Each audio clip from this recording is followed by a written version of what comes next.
guys, Alligator here, and welcome to my first live gameplay commentary. Today's game is recorded at Majoring Dasmariñas. I am playing against Joshua, one of my buddies from my Magic Days in Majoring, and we are playing his Dragapult EX deck against my Cynthia's Garchomp EX deck. So here we are at the start of game procedures. Josh has been selected to play first after losing the coin flip. So I'm playing my Garchomp deck and I managed to have the opportunity to choose whether I go first or second, and by my experience with Pokémon TCG Live, playing second is a better option for my Garchomp. So yeah, this is the first time I'm actually running the Garchomp deck physically. So there are a lot of mistakes, well technically play mistakes that I experienced during this run, mainly because I do not have the automation that Pokémon TCG Live has. So yeah, we just finished our setup phase and I have 2 Pokemon in play, and now we just picked up the 6 prize cards. So we are starting and my active is a Badoo and I have a Gibble benched. I don't recall my exact hand here, but this wasn't really the best start. But having Badoo in play would help me slow down the Dragapult. And Josh has a Dreepy and a Duskull for his starting. And he just drew his first card and he's now deciding what to do. I don't think he likes his hand actually. I mean, I'm only seeing the hand now because of the video, but based off of his initial reaction, I don't think he also had a nice start. I believe he starts out by playing a Jamming Tower here as his first action, and then he follows up with an Iono. Okay, there's the Jamming Tower. So I'm actually hoping... Oh, I realized Josh was playing first here, so he can't play an Iono. I was wishing for the Iono. So yeah, he just drops a Fez in his bench, and my turn begins, and I just simply put a energy card in the Gibble and play a Buddy Buddy Poffin to pull out a Reller and a Roselia, Cynthia's Roselia, if I'm not mistaken. And yeah, I am deciding to choose the Reller mainly because I know that he will be using Phantom Dive a lot, and I'm hoping to set up the Rabska in future turns just to avoid getting my bench wrecked by the Phantom Dive. And yep, there it is. There's the Cynthia's Roselia and Reller. Please let me know how you would like me to improve this format if you like it. This is the first time I'm doing something like this, so there's a lot of things going on. And yeah, I just activate Itchy Pollen on the Badoo and pass my turn. So I deal 10 damage to the Dreepy and lock him out from playing items.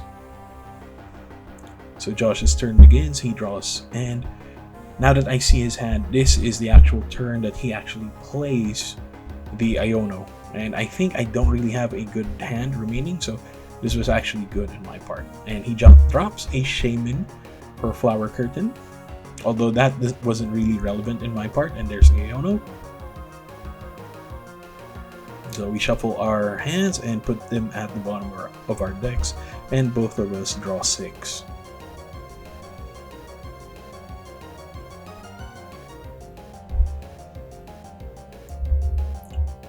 So here I think Josh had a nice refresh thanks to the Iono, and he continues his turn by dropping a Fez.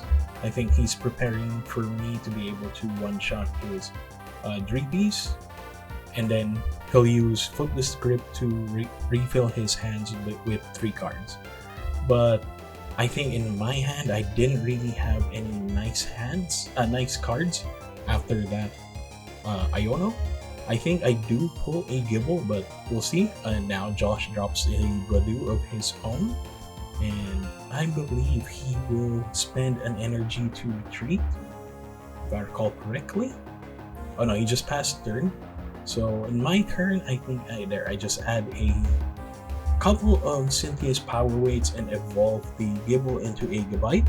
and I use Gabite's ability to, well, I do an Iono of my own first. I don't think I had a playable hand because of the I don't believe I've been drawing good cards here in this game. So yeah. There, I got a Roserade and evolved the Roselia that I managed to pull from the Buddy Buddy Poffin earlier, and I play another. I think I grab a Spiritomb and another Gabite. I believe at this point I realized that most of my Roselias were prized, if I'm not mistaken. Yeah, I pull a Roselia and a Spiritomb just to prepare. Or no, I think I pull another Gabite just as a backup attacker if I do manage to evolve it up to the Garchomp.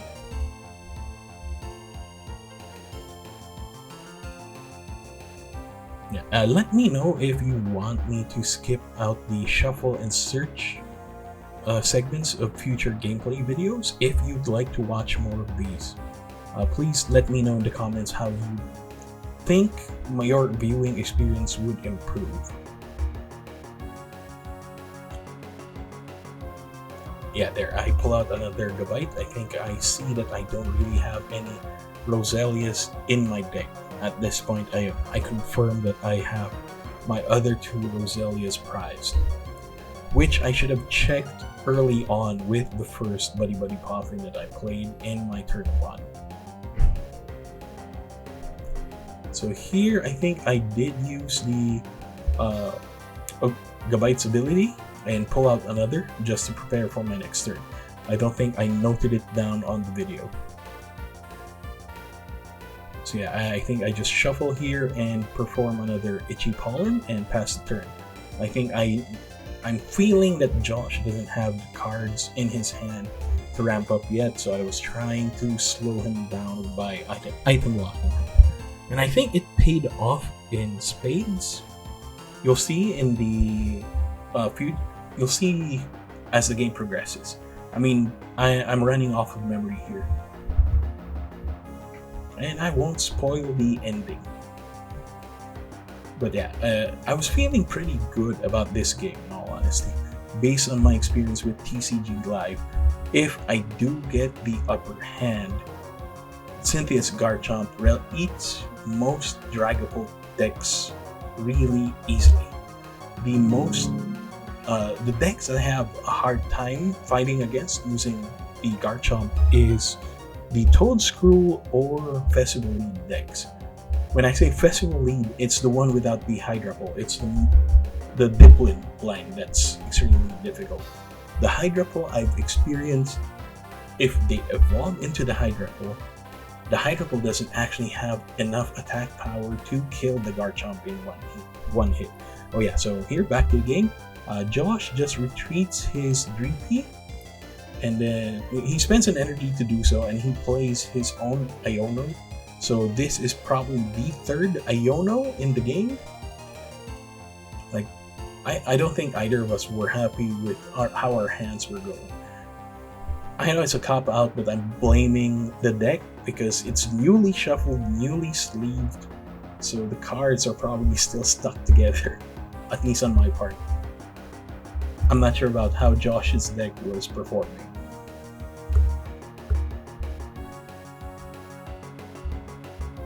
And yeah, he just does an Itchy Pollen, giving me an item locker of my own, and passes the turn. So I put another energy onto the other Gabite and a Power Weight, and I think I put another Power Weight into one of the Roserades as well. I believe one of my major play mistakes appears here in this section. I think my hand has oh there, I evolved the Roselia into a Roserade. Oh, I think I have two Roserades here. So yeah, my memory's pretty fuzzy. This game's actually been a week old at this point, but editing takes a long while. So yeah, I pull out another Champion's Call. I think double Champion's Call to pull out a Spiritomb and put it into my hand, and another to get the Garchomp ready. So yeah, I have 3 power weights here. I think I should have kept one of the power weights as discard fodder for Ultra Ball. So I believe I have an Ultra Ball in this hand, but I decide not to use it. And I think I should have, and should have fetched for a Rabsca, because that's protection against the Phantom Dive. So yeah, I play a Professor's Research, and I think I throw the Ultra Ball into the discard pile here. I play Pokemon League Headquarters just to get rid of the Jamming Tower, because I want my Garchomps at 400 life.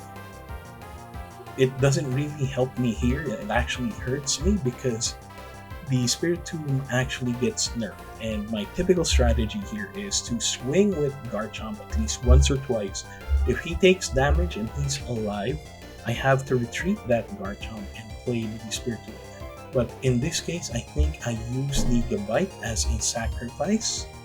Well, it's not really a sacrifice, I managed to knock out the Badu, but I'm expecting a rare candy to evolve one of his 3Ps. So I was probably preparing to lose that Gabite in that turn, and in Josh's swing back. So yeah, Josh puts the Psychic Energy onto the bench 3P, and I kindly point out that Flip the Script is active. Normally, if it's a competitive experience, I don't really want to give advice, but this is a basic gym event, and I believe this is also Josh's first game with the deck. So I'm trying to, give people a friendlier experience during these kinds of events. So yeah, he activates Flip the Script, and now I can see that he has the Dragapult in his hand thanks to the... Well, I'm not sure if it's thanks to the Flip the Script, because Josh typically shuffles his hand a lot. So I wasn't really sure if he got it this turn or the previous turn. So yeah, he pulls out an Arven, and I think he gets a Rescue Board and Rare Candy.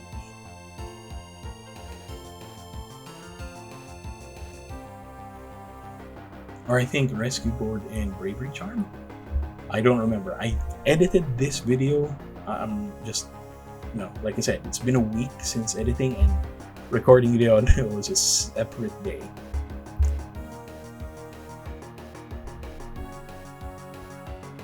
So yeah, let's just wait. So I see that he's already pulling the Rescue Board in up front, and I think he is price checking.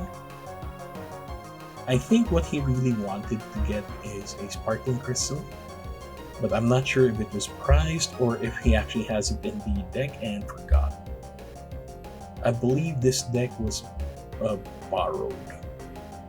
There's the Rare Candy and the Rescue Board. So yeah, I believe Josh borrowed a lot of cards, or at least the full deck, so that he could play it in this event. So yeah, there's the Rescue Board and Rare Candy, and I believe he plays the Rare Candy to evolve the bench 3P, but he doesn't have Energy Acceleration.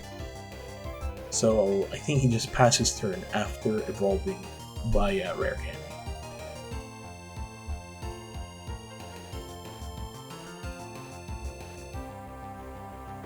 Yep, there it is. There's the Rare Candy. And apologies for any edit mistakes. Like I said, this is the first time I'm doing something like this. Please let me know how I can improve. Like, do you like the UI? Would you like me to make it simpler, use text rather than card imagery? And yeah, Josh benches another Droopy.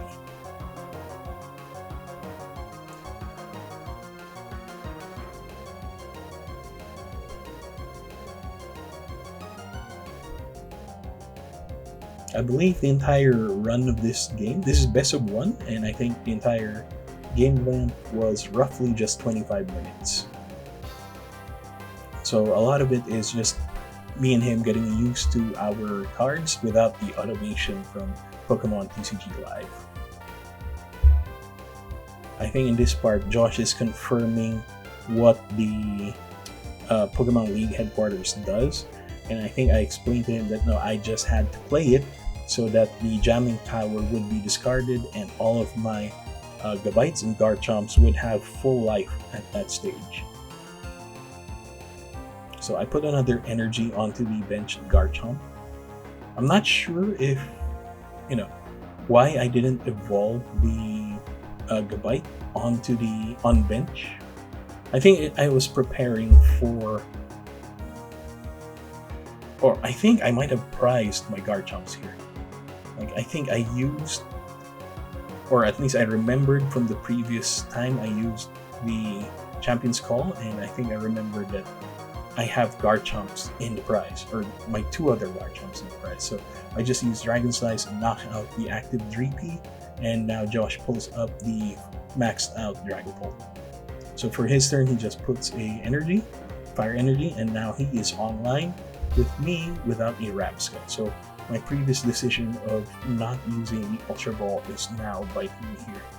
And Josh plays a Professor's Research. I think he's fishing for Dracloaks for more card advantage, and yeah, man, that card is just glorious. Like, if I had slots, I would put a 2-2 line of Dreepies onto my Garchomp deck, but I feel like Garchomp doesn't really need that much card advantage because Garchomp himself enables you to refresh your hand up to 6 with his Sonic Dive attack. I hope I'm saying the name right. I don't remember the exact name. Yeah, I think it's Sonic Dive and Draconic Buster. So yeah, Josh manages to pull out a Dracloak from that Professor's Research and evolves one of the benched Dreepies, and he activates Recon Directive. I think Josh also used Flip the Script this turn. And yeah, this is just one of the best things about Dragapult. Like, you have so much card advantage. While, the Fez would be a liability at one point, especially against my deck, because Fez is weak against Garchomp fighting types. And just a simple Sonic Dive would knock out his Fez in one shot.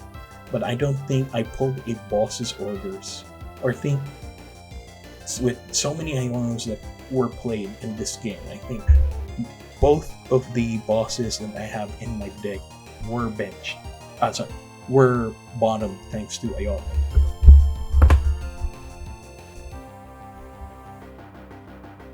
So yeah, here is the Phantom Dive, and Josh knocks out the Gabite, and this was my mistake. Like I said, I should have evolved the Reller.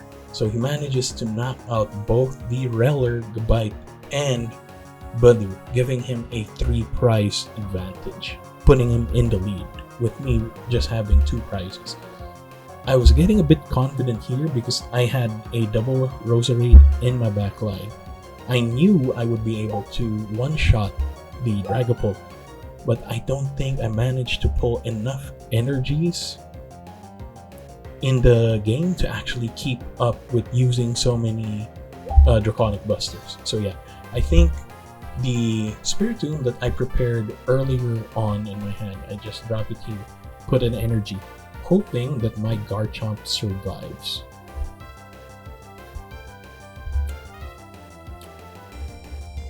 So I think here in this part, Josh is asking me what the Spiritomb does, and I explained to him that if I have any damage on my Cynthia's Pokemon, that's the number of damage that the Spiritomb can deal with.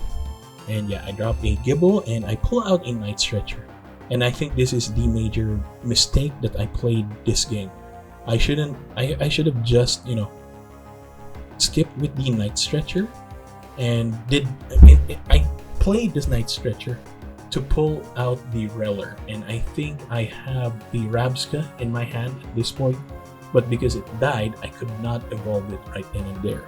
So I dropped the Reller and used Draconic Buster to knock out the Dragapult, putting me in the lead.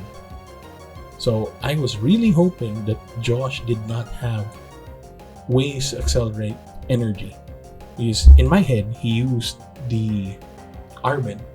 He pulled out the Rare Candy and a Rescue Board. So I was hoping that if he had Sparkling Crystal, it would have been prized. Or he probably doesn't have it. So I was feeling pretty safe, but Josh manages to find it, or at least Josh was trying to find a way to give himself 2 energies this turn, because that was the only way that he could actually swing back. I think at this point I drew one of the bosses and it's been in my hand, and I was just hoping that I don't lose this turn, because I would have just bossed into the Fez and one-shotted it with Sonic Dive. So yeah, Josh manages to evolve both of his second Dreepy into another Draclo, giving him like 4 cards.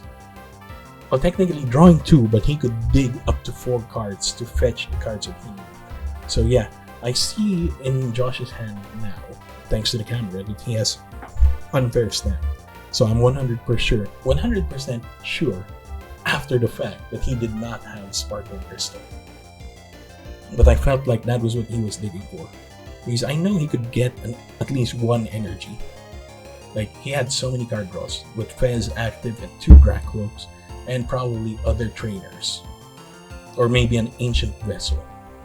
So I didn't know what he had in his hand. There was a lot of cards in his hand. So he plays Artisan and pulls, I believe, a Duskull. And I actually didn't think that he would use a Dusk Noir at this point, because that would give me a huge prize lead. And I didn't really need to kill anything else. I could have killed a regular Pokemon. But Josh plays it really, really smart here. Like, I was watching him build this turn. Like, I knew there was one line. Like, when I saw the Duskull, like, I knew I effed up with the Reller. So he plays an Ultra Ball, discarding Puffin and I think a 3rd Draclo to fetch for the Dusk Noir. So now I'm thinking, what can he kill with the Dusk Noir? And I look, oh crap, he doesn't need to kill the Reller. He can Dusk Noir my Gibble and then Phantom Dive the Reller. Like, now, if he has a boss or counter catcher, but in my head, no, he can't counter catcher. No, he can counter catcher because of the price difference. So, like, I was hoping he didn't have counter catcher or an energy. Because if he had counter catcher, he could kill either the Spiritomb or the Rosella, whatever. The only thing that I had out of range from Phantom Dive was Garchomp. So I was praying really hard that he didn't brick. He bricked with his energy. Either he didn't have counter catcher or he didn't have energy. Those were my only outs. But with so many cards to be able to dig, and now he's starting to do it. He starts with a Recon Directive, another Recon Directive, and then flip the script. And I think he manages to get the Fire energy or Psychic energy and attaches it to the active Draclo. And I think he already has his second Dragapult in his hand at this point. I mean, it would be impossible not to. Like, his deck was pretty thin at this point. And there it is, he evolves the Dragapult after using the ability. And now he just needs the energy and counter catcher, but I think I can see counter catcher in his hand already, at least from the video.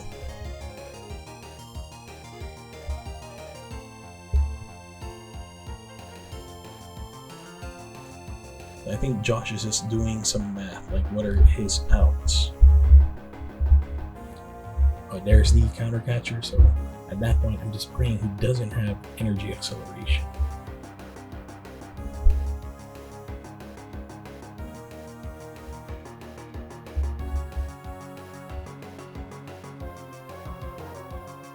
There, he chooses the Roserade without the Cynthia's Power Wave, just to ensure that it gets knocked out with Phantom Dive. But now all he needs is just the energy. And oops, sorry, I think I forgot to change the Dracloak into a Dragapult here, at least on the screen. Like I said, it's my first time editing something this complex. If you've done something similar, please let me know how you did it. Like, on a technical standpoint, like I wish to improve content like this. If you think content like this is worth it, or if I should just use Pokemon TCG Live and make it easier for myself. So he plays another Ultra Ball. I don't recall why. I don't remember what he pulls out here. I think he's just using it to price check or deck check there. There's the Dusknoir. No. The first Ultra Ball, I think, was there to fetch the Dragapult, and then the second one was to fetch the Dusknoir. I think this is when he actually figured out how he could win this game this turn. And this just shows you the power of the Dragapult deck. Like, even if you're way in the lead, Dragapult just comes up really out of nowhere and does 2 consecutive 3-prize turns, winning the game. And yeah, I'm already spoiling the ending, but I think smarter players would already see the play line here. Like, I was sitting across Josh and I already saw what he was planning to do. Like, he managed to fetch a Crispin somehow, or I think he already had it in his hand, just checking if he still had energies. And there's the GG. I saw the writings on the wall. And yeah, I hope you enjoyed this show. Please let me know how I can improve. If you like my content, please don't forget to like, comment, and subscribe. Follow for more.